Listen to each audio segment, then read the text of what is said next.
Kom igen! Mimmi försökte hoppa upp till dig. Jo, men gör det igen då. Gör det för att se hur du gjorde. Men jag tänker göra det igen. Marcus gör det. Jag vill se hur man gjorde. Gå till Marcus.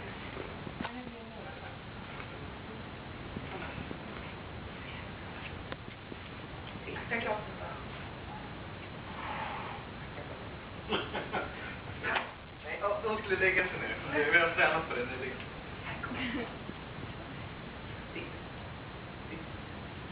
Nej, Marcus har lärt sig rekvisit.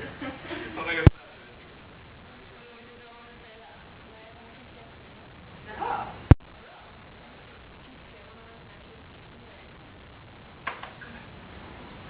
Jo, kom där.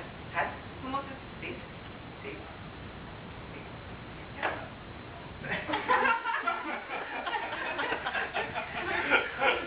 Vilken succé. Klart.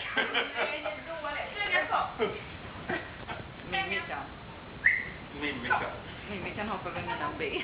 Ja. Cirkusund. Nej. Sitter du? Nej. Mitt är det, mitt har gått sönder. Men vad fan? Vad fan? Helvete.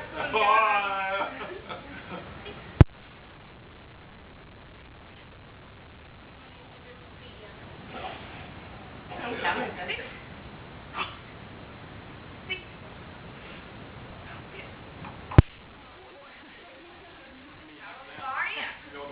Hon får testa med dig. Men du har så stort påspänsningen du.